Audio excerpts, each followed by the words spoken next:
अनोखी कहानी बूढ़े भिखारी की। हर दिन एक भिखारी दरवाजे के पास आकर भीख मांगता था और घर का मालिक हमेशा घर के बाहर आते ही उसे देखकर भगा दिया करता और कई बार उसे गालियां भी देता। वो कहता था कि तू जिंदा ही क्यों है? पूरी जिंदगी क्या ऐसे ही भीख मांगेगा? धरती का बोझ क्यों बना बैठा है? और कभी कभी उस भिखारी को गुस्से में वह धक्का भी मार दिया करता था।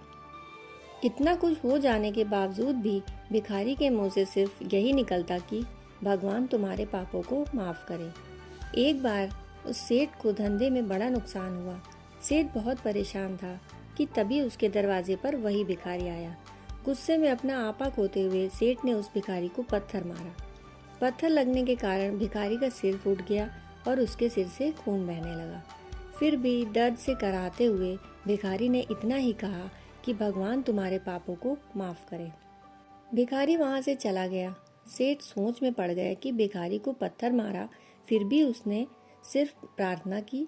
यह सुनकर सेठ का गुस्सा शांत हुआ। भिखारी का रहस्य जानने के लिए सेठ ने भिखारी का पीछा करना शुरू किया। भिखारी जहां जहां जाता, सेठ उसके पीछे पीछे जाता। सेठ ने देखा कि कोई उसको खाना देता, कोई उसको मारता, कोई अपमानित करता तो कोई गाली भी देता। लोग भिखारी के साथ जैसा चाहे व्यवहार करते, लेकिन भिखारी सबके लिए एक ही प्रार्थना करता, भगवान तुम्हारे पाप माफ करें। घूमते घूमते अब रात होने को आई थी। भिखारी अपने घर के लिए निकल गया और थोड़ी देर में वह अपने घर पहुंच गया, लेकिन सेठ अब भी उसका पीछा ही कर रहा था। एक पुरानी टूटी हुई खटिया पर एक बूढ़ी औरत लेटी हुई थी, जो काफी कमजोर और बीमार लग रही थी। वह भिखारी की पत्नी थी। अपने पति को वापस आता देख वह खाट से उठ बैठी। पत्नी ने अपने पति के भीख वाले कटोरे में देखा कि उसमें सिर्फ आधी बासी रोटी थी। उसे देखकर वह बोली, आज बस इतना ही मिला? और हाँ, आपके सिर से खून निकल रहा है, ये चोट कैसे लगी? बूढ़ा भिखारी बोला, आज बस इतना ही मिला, किसी ने कुछ दिया ही नहीं।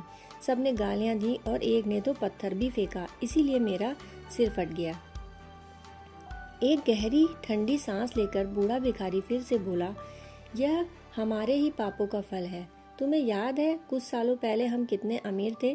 क्या कुछ नहीं था हमारे पास हर चीज जरूरत से ज्यादा थी, लेकिन हमने कभी दान नहीं किया। और उससे भी बुरा हमने उस अंधे भिखारी के साथ किया, जो हमारे द्वार पर भीख मांगने आया करता था। बूढ़ी पत्नी की आंखों में आंसू आ गए। वह बोली, हाँ, हम उस बेचारे अंधे के साथ बहुत बुरा करते थे, उसका अपमान करते थे, उसे खाने के लिए रोटी की जगह कागज दिया करते, उसका मजाक उड़ाया करते और कभी कभार मारा भी करते। मैंने कभी भी उसको सही रास्ता नहीं दिखाया। एक बार तो मैंने उसके मुंह पर मिट्टी भी फेंकी थी और वह हमेशा दुखी होकर यही कहता कि भगवान तुम्हें तुम्हारे किए की सजा जरूर देगा, भगवान तुम्हारे पापों की सजा जरूर देगा। भिखारी बोला कि उसका श्राप सच हुआ और हम इस दुख भरी जिंदगी में आ गए। इसलिए मैं किसी को बद्दुआ नहीं देता, चाहे कोई मेरे साथ कैसा भी बर्ताव करे। मैं हमेशा उसके लिए प्रार्थना ही करता हूँ। मैं नहीं चाहता कि कोई भी हमारे जैसी जिंदगी का अनुभव करे, किसी को हमारे जैसे दुखों का सामना करना पड़े। वो नहीं जानते कि वह कितना बड़ा पाप कर रहे हैं, इसलिए अनजाने में हुए पापों की ऐसी सजा किसी को भी ना मिले, यह मैं नहीं चाहता। सेठ वहीं छुपकर यह सारी बातें सुन रहा था। अब उसे सब कुछ समझ में आ गया था। भिखारी और उसकी पत्नी ने वह आधी रोटी मिल बांट कर खाई और भगवान को धन्यवाद बोलकर सो गए। अगले दिन वही भिखारी फिर से भीख मांगने सेठ के घर जाता है। सेठ ने पहले से ही गर्म रोटी उसके लिए निकाल कर रखी थी। उसे देते हुए सेठ विनम्रता से बोला, माफ कर दीजिए बाबा, मुझसे बहुत बड़ी गलती हो गई। बूढ़ा भिखारी बोला कि भगवान तेरा भला करे और वह निकल गया। इस कहानी से जो सीख मिलती है वह यह है कि आदमी चाहे किसी के बारे में बुरा या भला करे, भगवान सिर्फ कर्म के हिसाब से उसको फल देता है। भगवान हमें भले ही नहीं दिखाई देते हों, लेकिन यह बात बिल्कुल सच है कि उसके खाते में सबका हिसाब बहुत पक्का होता है।